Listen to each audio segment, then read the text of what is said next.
Kita akan membahas mengenai gambaran kenikmatan surga dan para penghuninya di dalam buku hadis Bukhari Muslim. Kita membayangkan luasnya surga. Bayangkan luas bayangan sebatang pohon di surga tidak dapat ditempuh selama 100 tahun berkendaraan. Dalam hadis riwayat Bukhari, Anas bin Malik berkata, Nabi bersabda, sesungguhnya di dalam surga itu terdapat sebatang pohon, di mana jika seorang pengendara berjalan di bawah bayangannya selama 100 tahun, ia tidak dapat menempuhnya. Keridhaan Allah kepada penghuni surga, dan Dia tidak akan murka kepada mereka selamanya. Abu Sa'id Al-Khudri berkata, Nabi bersabda, sesungguhnya Allah berseru kepada penghuni surga, hai penghuni surga.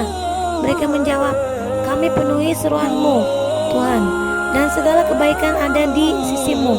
Allah bertanya, apakah kalian sudah merasa puas?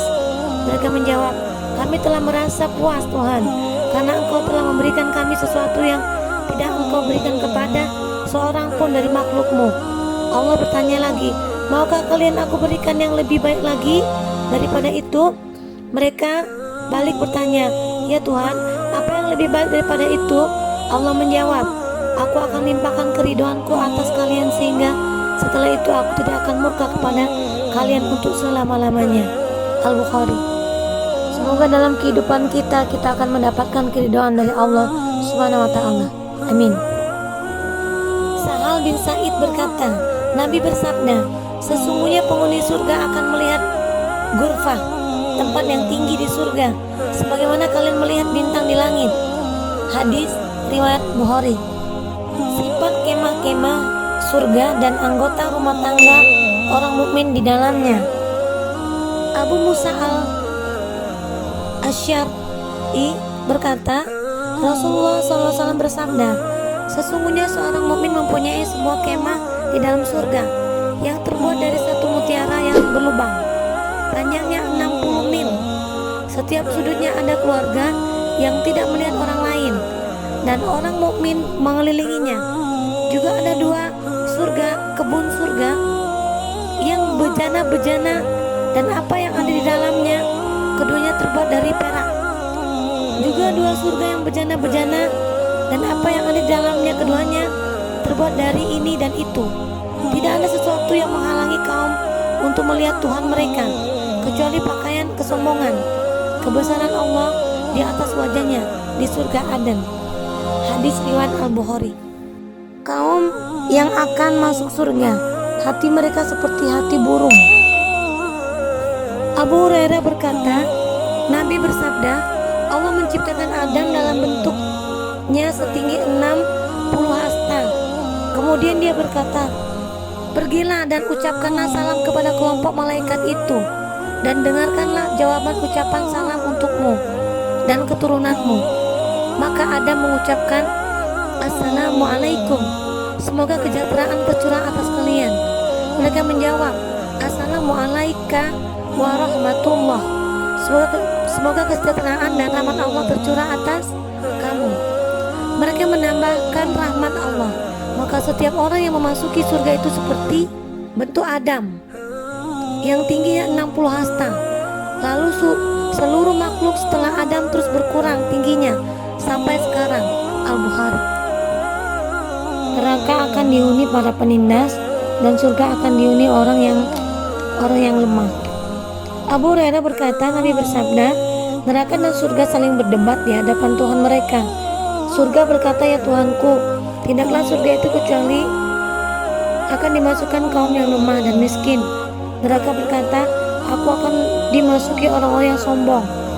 Lalu Allah berfirman kepada surga, kamu adalah rahmatku.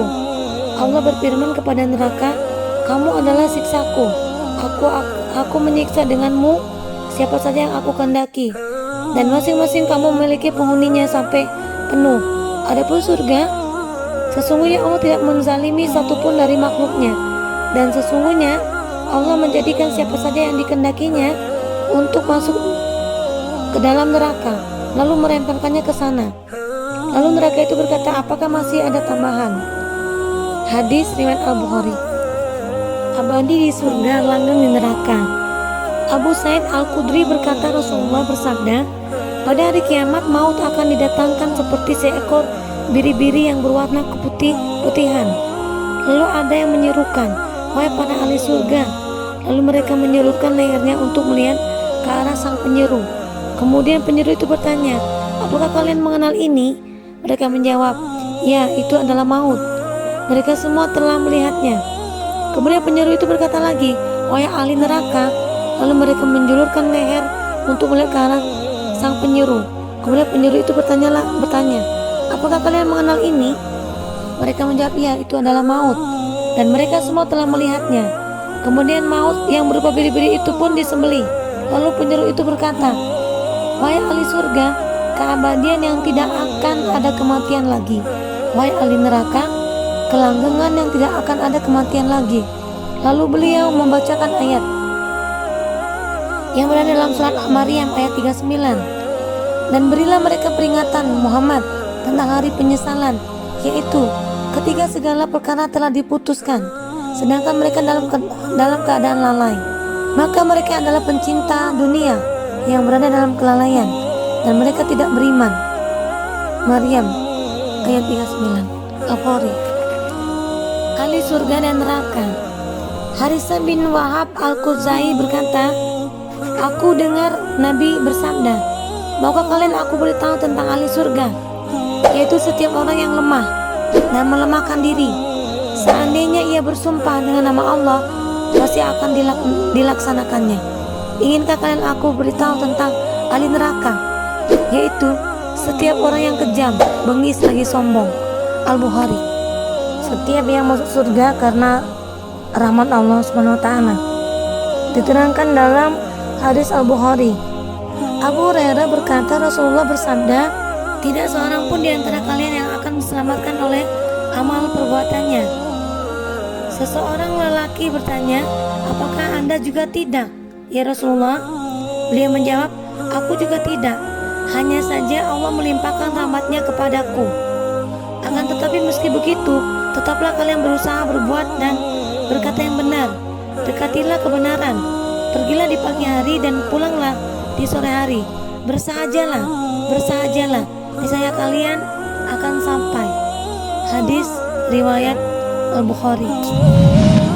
Dengan demikian para sahabat, kalau kita menginginkan untuk masuk surga dan tidak menempati diri ke neraka selamanya, kita harus menjauhkan diri dari sifat kejam, bengis, dan sombong. Assalamualaikum warahmatullahi wabarakatuh. Wallahualam bishawab.